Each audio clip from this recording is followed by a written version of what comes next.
የምታስፈራ የምታስጨንቅ ዕለት ናት። ይህች ዕለት የሰማይ መላእክትን ሰብስቦ የሰው ልጆችን ላድናቸው ወድጃለሁ መርጫለሁ ብሎ አትፍጠረው ብለው ሲናገሩ ነገር ግን በእመቤታችን በኩል እንደሚያድነው ቃል የገባለትን የሰው ልጆችን በላይ በሰማያት ቅዱሳን መላእክቱን ትቶ የወረደውን ጌታችን ኢየሱስ ክርስቶስን የፈጠራቸው የሰው ልጆች ተሰብስበው እንስቀለው ብለው የወሰኑበት ነው።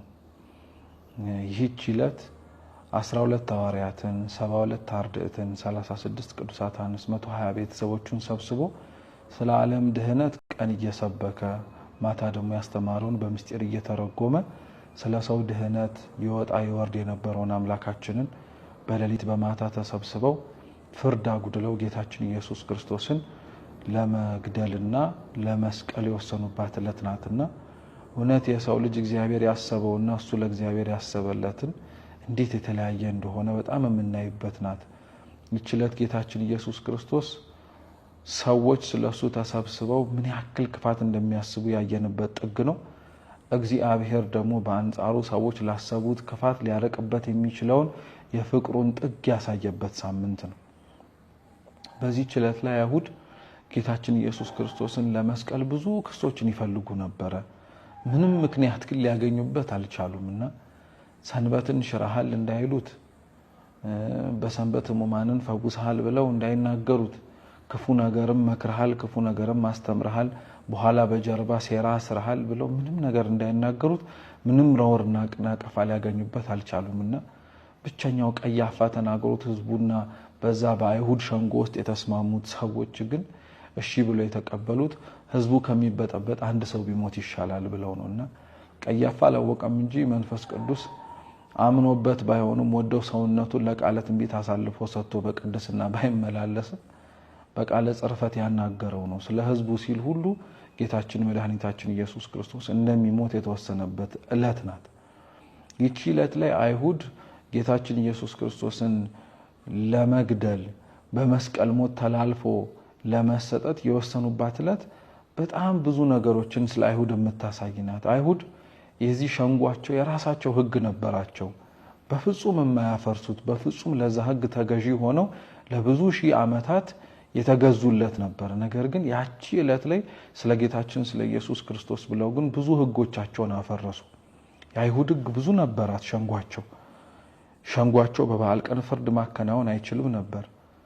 ጌታችን መድኃኒታችን ኢየሱስ ክርስቶስ ሊሰቀልባት በተወሰነባት በዛች በዕለተ ዓርብም ደግሞ ተፈርዶበት በተሰቀለበት ግን በዓል እንዳይደርስብን ብለው ስጋውን ለማውረድ ሲፋጠኑ አይተናል። ምርመራ በሚካሄድበት ምስክርነት በሚሰማበት ቀን የፍርድ ውሳኔ አይሰጥም። የምስክሮች ቃል እርስ በእርሱ ባይስማማ ተከሳሹ በነፃ ይለቀቃል። አንድ ምስክር በሌላ ምስክር ፊት ቃል መስጠት አይችልም። ከሳሹ ተከሳሹን በራሱ እንዲመሰክር ማድረግም አይፈቀድለትም። ለተከሳሹ ቢያንስ አንድ ጠበቃ ሊቆምለት ይገባል። ሊቀ ካህናቱ ሸንጎ ድምጽ እንዲሰጥ ይጠይቃል። ተከሳሹ ለምስክሮቹ መስቀለኛ ጥያቄም እንዲያቀርብ ይፈቀድለታል።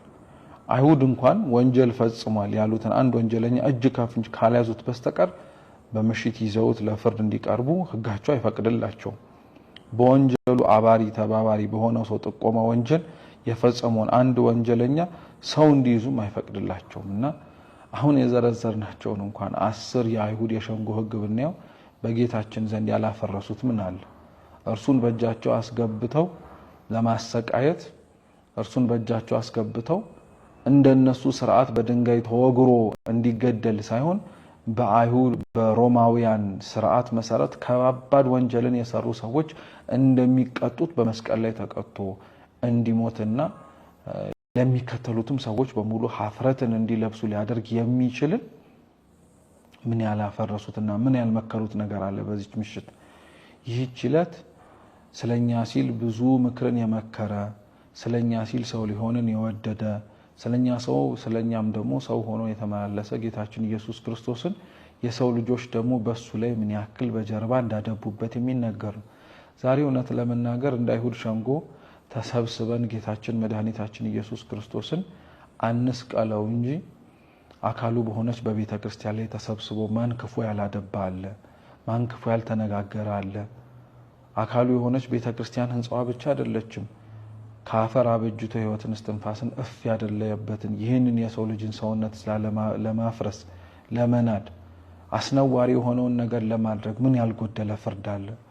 ዓለም በጣም ነው የምትገርመው። ጌታችን ላይ በነገራችን ላይ ያላሳየችውን ፍቅርና ርህራሄ ክርስቲያኖች ይህች ዓለም ለነሱ እንድታሳያቸው መጠበቅ የላቸውም።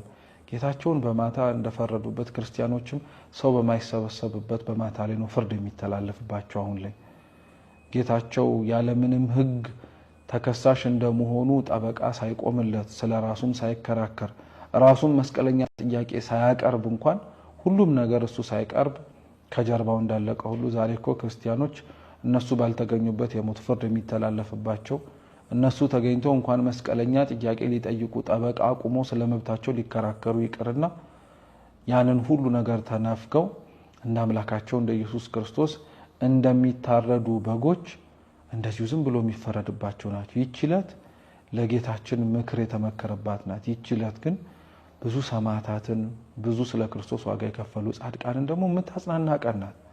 ጌታቸው በእንደዚህ አይነት ጭንቅና መከራ ውስጥ ሆኖ የተቀበለውን ይህንን ያልነበረበትን ክስ ሲያስቡ እነሱ ምንም ክስ አያስጨንቃቸውም። ሰማዕታቱ በአላውያን ነገስታት ፊት ቆመው እነሱ በቆሙበት ምክር ሲተላለፍ እነሱ በቆሙበት ላይ የሞት ፍርድ ሲወሰን እኮ ምንም እንዲያውም አይገርማቸውም። ለምን? ጌታቸው እሱ ሳይቆም ፍርድ ተወስኖበት በተወሰነበት ፍርድ ቤት ነበረ ቆሞ እንዲህ ተደርጎብሃል እየተባለ እንደ አዲስ ክስ ሲነበብለት የነበር። ይህች ቀን እኛን እንድናይ ታረገናለች። ቀጠለን በዚህች ዕለት ላይ ዕለተ ረቡዕን ማርያምን ታፍረት ወደ ጌታችን ወደ ኢየሱስ ክርስቶስ ገብታ ሽቶ የቀባችበት ዕለት ናት። ጌታችን ስምዖን ዘለምጽ ቤት ነበረ በነገራችን ላይ የገባው። ለምጽ በአይሁዱ በኦሪቱ ስርዓት መሰረት አንድ ኃጢአተኛ ኃጢአት ሲኖርበት የሚታይበት የሚወጣ ምልክት ነውና ስምዖን ዘለምጽን ክርስቶስ አልተጸየፈውም። እሺ ብሎ ነበረ ያስገባው። ቤቱም ደግሞ ያርደረለትና እሱ ሳይጸየፈው የገባበትን ያችን ቤቱን ግን እንደሱ ለምጽ የሌለባት ማርያምን ታፍረት ግን ስትገባ በጣም ተናደደ። በጣም ይገርም እኮ ነው። የሚታይ ኃጢአት ያለን ሰዎች ክርስቶስ ሳይንቀን ቤቱ አቅርቦን የማይታይ ኃጢአት ያላቸውን ሰዎች ወደ ቤቱ ሲቀርቡ ግን ለመግፋት ያለን ፍጥነት ለመግፋት ያለን ችኮላ የሚደንቅ እኮ ነው። አምላካችን ኢየሱስ ክርስቶስ ያቺን ሴት ወደሱ ቀረበች። ይዛለት ልትመጣው የምትችለው ምንም ነገር አልነበራትም። ያላትን ሀብት በሙሉ በክፉ ያገኘችውን በሙሉ ሰብስባ ሽቱ ገዝታበት ያዘገያት የነበረውን ሰይጣን በጥቂቱ ነገር ብዙ ነገር ሊያወርሳት የሚችል አምላክ እንዳለ ነግራው ገባች። ደጁ ክፍት ነበረ። ወረደች። ከጌታችን ከኢየሱስ ክርስቶስ ስር እንባዋን አፈሰሰች። የክርስቶስ እግሩ ቤተ ክርስቲያን ናት። ዛሬ ምእመናን የሆንን ሰዎች በሙሉ ከቤተ ክርስቲያን ስር ወርደን እንባችንን ስናፈስ የክርስቶስ እግር ስር እንዳፈሰስ ነው። አፈሰሰች። ማበሻ ጨርቅ አልነበረም። በፀጉሯ አበሰችለት። ስምዖን እንዴት ባለ ኃጢአት ያለች ሴት ብትኖር እንዲህ ሊያስቀርባት አይችልም ብሎ አሰበ። የልቡን ያሰበ ክርስቶስ ያወቀበት ተናገረው። አንተ ከገባው ጊዜ ጀምሮ መች እንኳን በእግሬ አቧራ ሲነካው ለነበረው ሰውነቴ መች ውሃ አምጥተህ እንኳን አጠብከኝ? እሷ እኮ በእንባዋ ነው አረሳ ያጠበችኝ አለ። ብዙ ስለ ክርስቶስ ያላረግንለትን ነገር ሰው ሲያደርግለት ለምንድን ነው የሚከፋን? ብዙ እኛ ወደነዋል ብለን ለምንናገረው ክርስቶስ ፍቅራቸውን ግን እኛ ከገለጥንለት በላይ ለገለጡለት ሰዎች ለምንድን ነው የቅናት መንፈስና ክፉ የሆነው ሐሳብ የሚያድርብን? የማርያምን ታፍረትን ስቃይ የሚሰቃዩ እኮ ዛሬም ክርስቲያኖች ብዙ አሉ። እንደ ስምዖን ዘለምጽ ቤተክርስቲያን ውስጥ ደግሞ ገብተው ክርስቶስ ቤታቸው ማረፉን ለትህትና ደጅ እንደመክፈት እንኳን ሳይሆን እንደ ትዕቢት የሚቆጥሩት ጌታ ያረፈበት ደጅ ነው እናንተ ልትገቡ አይገባችሁም እያሉ የሚያባርሩ። ጌታ ግን አይገርምም? የተቀመጠበት ያቺ ደጅ ውስጥ ኃጢአተኛ ቤት ውስጥ እንዳደረ ኃጢአተኞችም ሲገቡ ምንም በፍጹም ኃጢአተኛ ሲበዛም አይጨንቀው። ሰው እኮ በሽተኛ ሲበዛ እንኳን ይጨንቀዋል። አንዱ እንኳን ጤነኛ በሆነልኝ ይላል። በታመሙ ሰዎች መካከል የሚገኝ ባለመድኃኒት ነው ክርስቶስ። በጣም ነው የሚገርመው። ሽቷን አፈሰሰች።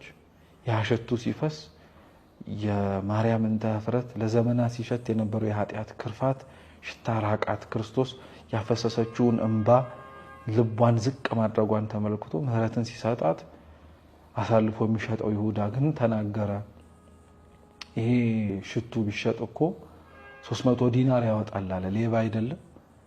ሽጦ ገንዘብ ያዥ ተቆጣጣሪ ስለነበረ የሚገቡትን ገንዘቦች በሙሉ ይቆጣጠር ስለነበረ ያቺ ተሽጣ የምትገባው ኪሱ ስለምትገባ ቢሸጥ ብሎ የተናገረው ቃል ለጉባኤው ገንዘብ ለአገልግሎቱ አሳስቦት አይደለም፣ ለኪሱ የምትገባውን አስቦ ነው። ዛሬስ የብዙ ኃጢአተኞች መመለስ ለስንቱ ሰው እኮ የንግድ መናኸሪያ ሆኖለታል። ኃጢአተኞች መጥተው ከእግዚአብሔር ፊት የሚያፈሱትን እንባቸውን ሳይሆን ገንዘባቸውን ፈልገው እንባቸውን የማያብሱላቸው ስንት ሰዎች እኮ ያሉበት ዘመን ላይ ደርሰናል። ይሄ ከማናችንም በነገራችን ላይ ተጠያቂነት የሚያመልጥ አይደለም። ይህንንም የምንሰማ ሰዎችም ሰውን አናስብ። ስንቱ በእግዚአብሔር ፊት ያፈሰሰውን እንባም ይምርሃል ብለን ከመጥረግ ባለፈ ስንት ያላደረግንበት ክፉ ነገር፣ ስንት ራሳችንን መቀመጥ የማይገባን ቦታ አስቀምጠን የፈረድንበትም አለ። ይሁዳም ተመሳሳይ ነው። እንዳዘነ እንደተቆረቆረ መስሎ ተናገረ። ቅዱስ ዮሐንስ ወንጌላዊ ግን ይገርማል። ምን አለ? ይህን የተናገረው ሌባ ስለሆነ ነው። ሌባ ስለሆነ ነው፣ ሌላ ምንም ነገር አሳስቦት አይደለም። የሷ ነፍስ እና የምታስፈራ የምታስጨንቅለት ናት ይህች ዕለት።